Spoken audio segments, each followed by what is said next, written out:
I'm John Batchelor. Larry Kudlow of Kudlow Report CNBC is here with me, and we welcome our colleague Phil Izzo, the news editor of the Wall Street Journal. Mr. Izzo, a very good new year to you. And immediately we blame the messenger. 74,000 added in December. That's on you, Izzo, to explain. We were expecting 200,000. That was more bearish than the bears. Have you got an explanation that we'll be satisfied with? Good evening, Phil. Good evening. I am putting all the blame on Jack Frost.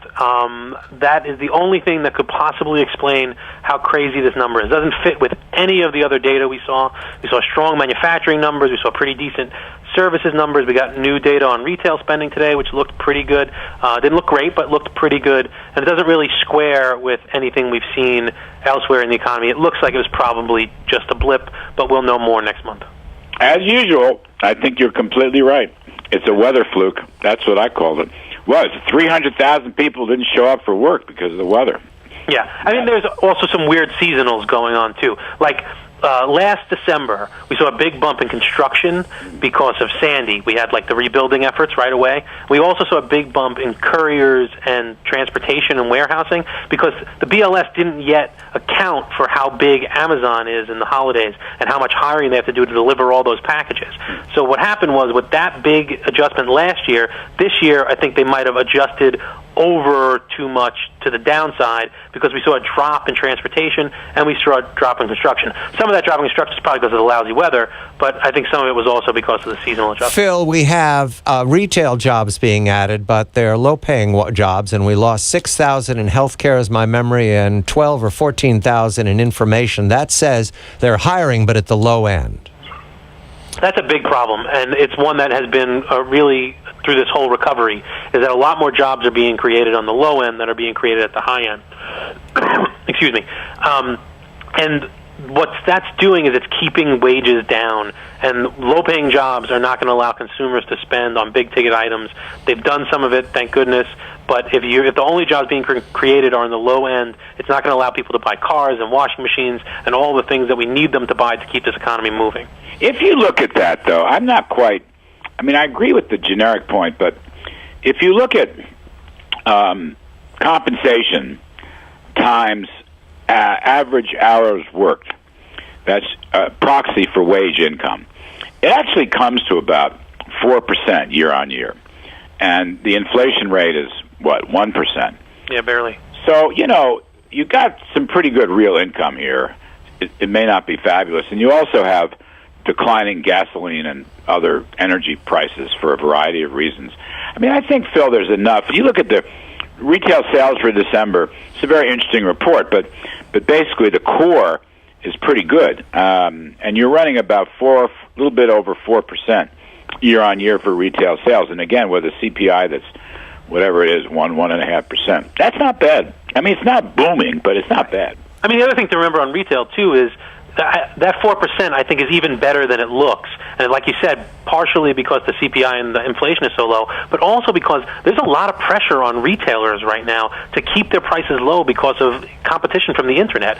So, I mean, if you adjust the prices for that as well, I think this looked like people were spending money. They just didn't have to spend quite so much because they were getting more for their buck. You have a report out of sales in December, and it's ranged on your blog site on the Wall Street Journal, color-coded, pink for decline, green for booming. Food and beverage up, gasoline up, clothing, accessories up, non-store retailers. There's the story, right, Phil? It's online that we're shopping. Oh, yeah. I mean, e-commerce is the huge story, and it just keeps getting bigger. It's the one place that even during the recession didn't really dip. Its rate of increase slowed a bit. And you really see in that chart where the money went over the holiday season. People were not going to department stores. That fell. People were not going to electronic stores. Those fell. But the non-store retailers like Amazon, those went up because that's where people were buying their electronics and buying those presents, those little things that they used to buy at the department store in their mall. They went and bought it on Amazon instead.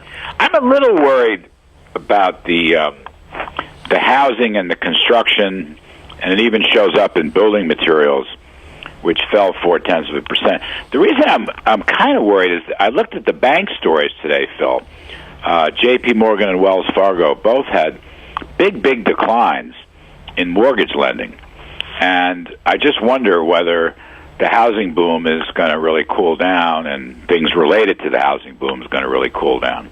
Well, I mean, I think that's definitely happening, and it's a question of whether that's a good thing or a bad thing. I mean, I think we can probably take a little bit of cooling. It might have even been heating up a little bit more than we wanted. I mean, that's sort of part of the reason why the Fed was ready to pull back, was that they were ready for mortgage rates to rise a little bit. I mean, listen, in historical terms, yes, they're up slightly from where they were last year at this time. But in historical terms, mortgage rates are still pretty low, and people with good credit are going to be able to get houses. We might not see the sort of froth in the market. We might not see a lot of, but I think we'll see a healthy market this year. We might not see double-digit house price gains, but that's probably good for the overall health of our economy. Janet Yellen takes Federal Reserve chair on February 1st. What does this jobs report do for her, Phil?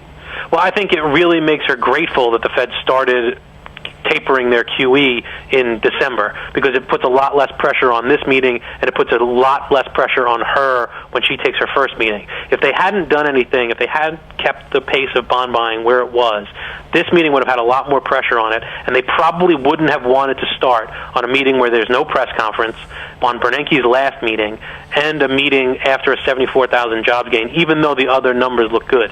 So this means that they probably can pretend that number is a fluke, or say to themselves, not pretend, but say to themselves that number is a fluke, keep tapering, and then when Janet Yellen's meeting comes, if we see other lousy numbers, which I don't think will happen, but if we do see other lousy numbers, then the pressure will be on, but it won't be anywhere near where it would be if they hadn't started tapering. Larry, the dollar is strengthening. The Federal Reserve, is it responsible for that, or just getting out of the way? Is that why the dollar is strengthening? Well, in part. I mean, look, the Fed's signal here is it's going to end QE3 this year. Right.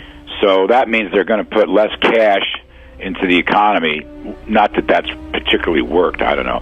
But the balance sheet is going to stop growing, right? By the summertime, right. It's going to basically stop growing, or the early autumn.